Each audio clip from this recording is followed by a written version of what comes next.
नमस्कार, इस समय आप देख रहे हैं news in India. News in India में आपका स्वागत है। आइए नजर डालते हैं आज की कुछ खास खबरों पर। राज्यसभा में आज फिर कोरोना वायरस का मुद्दा उठा। शून्यकाल से पहले सदस्यों ने कोरोना वायरस को लेकर अपने विचार रखे। कांग्रेस सांसद आनंद शर्मा ने जांच की वजह से देरी और मास्क का मुद्दा उठाया। केंद्रीय मंत्री मुख्तार अब्बास नकवी ने कहा कि सांसदों के जुनून और जज्बे से बाहर एक अच्छा संदेश जाएगा। वहीं सभापति एम वेंकैया नायडू ने कहा कि पूरा संसद परिसर कीटाणु मुक्त किया गया है। जगह जगह लोगों के लिए हैंड सैनिटाइजर रखे गए हैं, साथ ही दूसरे उपाय भी किए गए हैं। उन्होंने सांसदों से इस मामले में सुझाव मांगे। Temperature checking is being done at the boom barrier. As a result, there's a huge traffic jam. There are 3-4 people in every vehicle, and there are half a kilometer long queues there. It took me 15 minutes to cross the boom barrier. It should be done at the entry gate. It does not make any elementary sense. I take note of your point. And also, what the honourable member has said, I fully associate. We are telling the entire country for social distancing, and if we do not do it here, it does not make. Right. आज 130 करोड़ हिंदुस्तान के लोगों में एक जुनून भी है, जज्बा भी है कि इस वायरस से लड़ना है। अगर हम इस सदन के अंदर बैठ करके हमारा मिजाज जो है इसमें लड़ने का, इस जुनून और जज्बा नहीं दिखेगा और हम उसमें पैनिक करेंगे तो निश्चित तौर से वो देश के हित में नहीं है। Sanitize the entire parliamentary complex, just for information. Second, these hand sanitizers have been kept at various places. Third, time to time, all the necessary arrangements also will be made. If, in addition to this, if members have any suggestions, they can convey to the secretariat or they can convey to the chairman about the need to take some more steps as far as the sanitation and the the required measures are concerned. I leave it to the members. Rajya Sabha में शून्यकाल के दौरान भी कई सदस्यों ने corona virus से जुड़े मुद्दों को उठाया। आम आदमी पार्टी के संजय सिंह ने परीक्षण केंद्र की संख्या बढ़ाने की मांग की।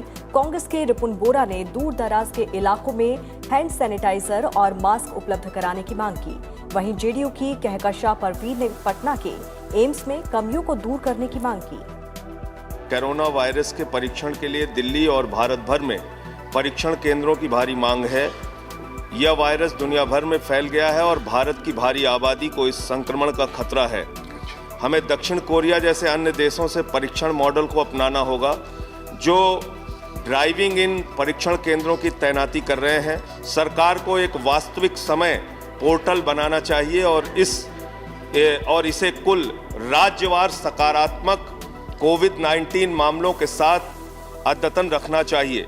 निजी क्षेत्र भी योगदान दे सकता है और सरकार को जल्द से जल्द अधिक परीक्षण केंद्र खोलने की अपनी क्षमता का उपयोग करना चाहिए। 7 मंत्रालयों को पूरे भारत में संगरोध केंद्र खोलने का काम सौंपा गया था। हमारे देश को जल्द से जल्द पूरे भारत में कई संगरोध केंद्र खोलकर चिकित्सा आपातकाल के लिए तैयार रहने की जरूरत है। In the entire country, not to speak of only in metropolitan cities, even in the remote areas also, there is acute scarcity of soap and acute scarcity of masks and sanitizers, and some unscrupulous sellers, they have taken the advantage of this, taking exorbitant rate from the public. So now my suggestion to the government and more particularly to the Ministry of Health to closely monitor the situation in the entire country so that sufficient stock is maintained. Patna में जो AIIMS खोला गया है महोदय, उसमें सही व्यवस्था नहीं रहने के कारण लोग जो है दिल्ली एम्स में आकर के अपना इलाज कराते हैं। और परिवार एवं कल्याण जो स्टैंडिंग कमेटी है, उन्होंने अपनी रिपोर्ट 2018 में जो पेश की थी, उसमें बहुत सारी कमियों को उन्होंने उजागर किया था और उसकी व्यवस्था को सुदृढ़ करने के लिए कहा गया था, लेकिन अभी तक वहाँ की व्यवस्था सुदृढ़ नहीं हो पाई है। मैं आपके माध्यम से अनुरोध करना चाहती हूँ कि वहाँ जो कमियाँ हैं उस कमियों को पूरा किया जाए। इससे पहले राज्यसभा की कार्यवाही की शुरुआत में ही पूर्व सदस्य और पत्रकार पुट्टप्पा पाटिल को सदन में श्रद्धांजलि दी गई। उनके सम्मान में कुछ पलों का मौन भी रखा गया। 1922 में जन्मे 98 साल के पुट्टप्पा का निधन सोमवार रात हुआ था। पुट्टप्पा पाटिल 2 बार राज्यसभा के सांसद रहे। Honorable members, I refer with profound sorrow to the passing away of Sri Puttappa Patil, a former member of this House, on the 16th of March 2020 at the age of 98 years. Born in 1922 at Haveri town in Dharwad district of the erstwhile state of Bombay, present-day Karnataka, Sri Patil penned more than 50 books and also is the recipient of several awards including Karnataka Rajyotsava Award, TSR Award, Nadoza Award and Rupatunga Award. Sri Puttappa Patil represented the erstwhile state of Mysore in this House consecutively for 2 terms from April 1962 to April 1968 and again from April 1968 to April 1974.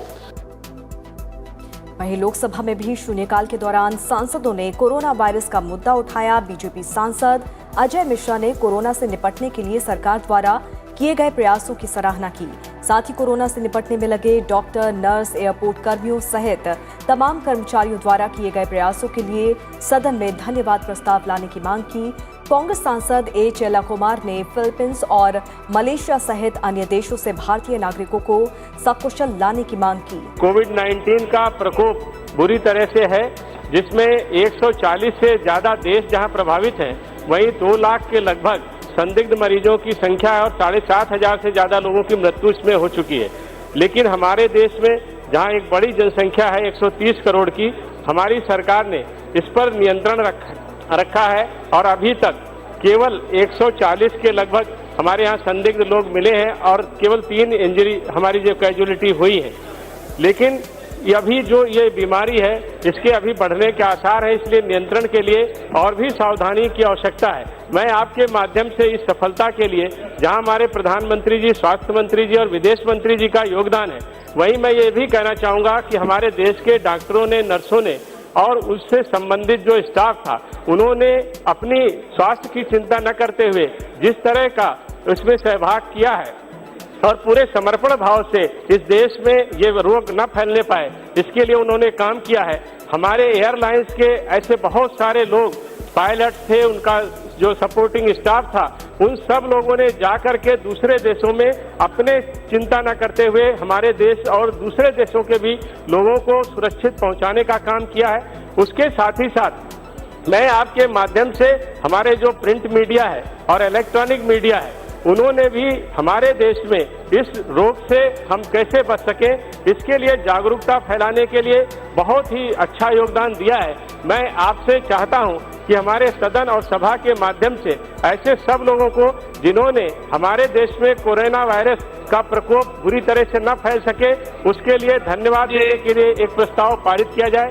Through you, sir, regarding the Indian students studying in Philippines and other countries. Sir, Government of India has banned the entry of passengers from Philippines and Malaysia as a precautionary measures to prevent the spread of the coronavirus. Yesterday, around 200 Indian students studying in Philippines were stranded in Malaysia en route to India. Thanking the Ministry for initiating necessary steps to bring them back to the India safely. I am seeking a response from the government. This is a very important issue. So hundreds of students and Indians are stranded in various countries. Italy, Iran, Malaysia, Philippines. So I urge upon the government, kindly respond to this issue because they have no idea how to go, how to move. All are stranded in the airports and there is no other way. Only the mission of India has to intervene and the government of India, and especially the External Affairs Ministry, has to intervene into this matter and send special aircraft. So my suggestion is send special aircraft so as to evacuate all these people who are stranded in Manila, in Rome, Kuala Lumpur and also in Iran. Corona virus से उत्पन्न स्थिति के मद्देनजर माता Vaishno Devi shrine board के मुख्य कार्यकारी अधिकारी रमेश कुमार ने तीर्थ यात्रियों से स्थिति सामान्य होने तक पवित्र गुफा की यात्रा नहीं करने की अपील की है। इस बीच बीजेपी अध्यक्ष जेपी नड्डा ने बुधवार को कहा कि पार्टी ने कोरोना वायरस के खतरे के मद्देनजर 1 महीने तक कोई प्रदर्शन या आंदोलन नहीं करने का फैसला किया है। कोरोना के विषय को लेकर के भारतीय जनता पार्टी ने एक अलग सर्कुलर निकाल करके सारे प्रदेश यूनिट को इस बात के लिए भी कहा है कि हम छोटे छोटे ग्रुप्स में कोरोना के बारे में सतर्कता करें और सतर्कता के साथ साथ लोगों को बताएं क्या करना क्या नहीं करना, क्या डूज हैं क्या डोंट्स हैं, और साथ ही साथ इसमें हम पैनिक न करें। स्वच्छता और अपने आप को साफ रखना, इस पर हम भरपूर कोशिश करें और सतर्कता रखें, इसकी आवश्यकता है। प्रधानमंत्री जी ने सार्क देशों के साथ जब चर्चा की थी तो उसमें भी इस बात पर उल्लेख किया था कि हमें पैनिक से बचना चाहिए लेकिन सतर्कता रखनी चाहिए, और सतर्कता रखने के साथ साथ स्वच्छता पर भी जोर दिया था। उसी आशय को ध्यान में रखते हुए हम लोगों ने इस तरीके का अपने सभी यूनिट्स को निर्देश दिया है। और इस बीच सरकार ने कोरोना वायरस संक्रमण के कारण मलेशिया के कुआलालंपुर हवाई अड्डे पर फंसे भारतीय नागरिकों को स्वदेश लाने के लिए एयर एशिया की 2 उड़ानों को मंजूरी दे दी है। विदेश मंत्री एस जयशंकर ने ट्वीट कर कहा है कि कुआलालंपुर हवाई अड्डे पर फंसे भारतीय विद्यार्थियों और अन्य यात्रियों की मुश्किलों को देखते हुए ये निर्णय लिया गया है। उन्होंने इन लोगों से एयरलाइन से संपर्क करने को कहा है। खबरों के अनुसार 200 से अधिक भारतीय कुआलालंपुर हवाई अड्डे पर फंसे हैं। इनमें अधिकांश विद्यार्थी हैं। इससे पहले विदेश मंत्री एस जयशंकर ने कल रात औचक निरीक्षण के तहत दिल्ली एयरपोर्ट गए और वहां तैयारियों का जायजा लिया। विदेश मंत्री एयरपोर्ट पर इमिग्रेशन, हेल्थ और सिक्योरिटी से जुड़े अधिकारियों से भी मिले। उन्होंने सबके साथ तैयारियों की समीक्षा की और किसी भी चीज की जरूरत के बारे में पूछा। वहीं वॉशिंगटन में भारतीय दूतावास कोरोना वायरस प्रभावित ग्रैंड प्रिंसेस क्रूज जहाज पर सवार चालक दल के भारतीय सदस्यों के संपर्क में हैं और उन्हें हर प्रकार की आवश्यक मदद मुहैया करा रहे हैं। कोरोना वायरस से निपटने के लिए साझा और एकजुट प्रयासों को लेकर प्रधानमंत्री नरेंद्र मोदी की कोशिशें जारी हैं। इस कड़ी में प्रधानमंत्री नरेंद्र मोदी ने कल सऊदी अरब के युवराज मोहम्मद बिन सलमान से फोन पर बात की और कोरोना वायरस से उत्पन्न वैश्विक चुनौतियों से निपटने के लिए समन्वित प्रयासों की आवश्यकता पर जोर दिया।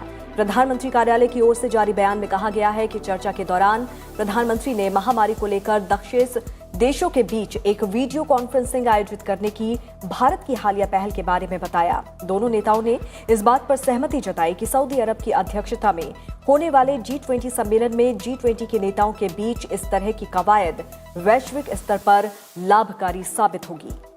कोरोना से अमेरिका में भी मरने वालों का आंकड़ा 100 को पार कर गया है। अमेरिकी राष्ट्रपति ने कहा है कि इससे युद्ध स्तर पर निपटा जाएगा। अमेरिका के न्यू जर्सी और सैन फ्रांसिस्को में कर्फ्यू की घोषणा पहले ही की जा चुकी है। अमेरिकी नागरिकों को कहा गया है कि जब बेहद जरूरी हो तभी वे घर से बाहर निकलें। Well, thank you very much. We have the tourism industry executives, the biggest anywhere in the world. These are the great ones, and they're going to say a couple of little words pretty soon. I think we'll talk about their company quickly and the number of employees and what's happened since the Chinese virus came about, and they'll be discussing that. So we're joined this afternoon by the true leaders of our nation's travel, hospitality, and tourism industries, and I want to thank you all for being here. I've known many of you for a long time, great people. I want to thank Vice President Pence for his tremendous leadership on the task force. He's done a great job, and thanks also to Secretary Mnuchin over the Hill. They've been working, and Wilbur Ross, and everybody basically. They're all working. We're all working very hard. We're profoundly grateful to all of the companies and organizations here today representing tens of thousands of American workers and really representing something so important. It's a place to stay when they come to our country. Such a big business, one of the biggest businesses. And thank you for adopting additional protocols to keep Americans healthy, including enhanced cleaning processes throughout your hotels and buildings. We know that your industry is among the hardest hit by the economic impact of the virus. Our goal is to beat the virus, and we will. We call it the hidden virus, the hidden enemy, with aggressive action now so that we can rebound stronger than ever before. That's what we're doing. And everyone's cooperating. We're really getting tremendous spirit. Republicans are getting along with Democrats, and a lot of good things are happening. Yesterday, we issued new guidelines for how all Americans can minimize their risk of exposure and stop the transmission of the virus. My administration has taken decisive action to support American workers and businesses. We love our workers. We love those workers. They're incredible. And we're going to come out stronger than ever before, and it's not going to be so long. The IRS will defer tax payments for affected individuals and businesses. Today, the Senate is taking up legislation to provide for free testing, and that'll happen. Paid sick and family medical leave and nutritional assistance for the vulnerable. We're announcing, and we will be announcing again later on, that we're working with Congress to provide rapid relief for affected workers and industries, and this will allow us to emerge from the strongest economy on earth, because we had literally the strongest economy on earth, and now this is in, as of last count, over 124 countries, I understand. 124 countries, unbelievable. But we'll emerge, I really believe we'll emerge stronger, because we'll be doing things differently than this country's done them in the past for many, many decades. And we're deeply committed to ensuring that small businesses have the support they require. The Small Business Administration announced disaster loans which provide impacted businesses with up to $2 million, and we've asked Congress to increase the SBA lending authority.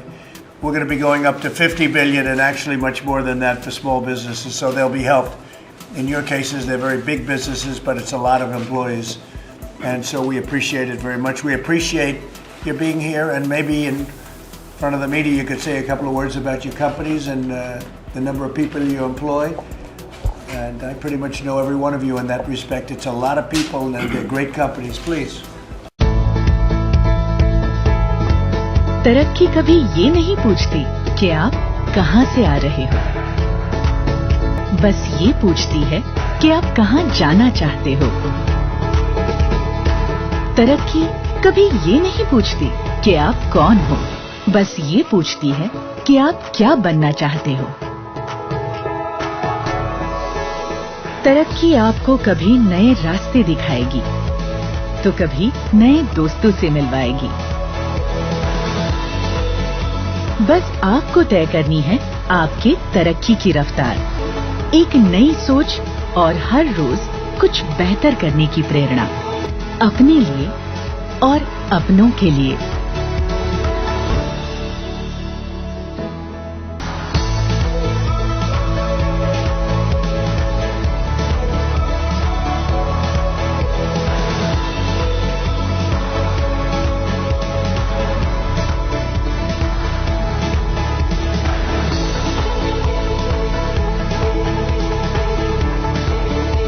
हर रोज कुछ बेहतर।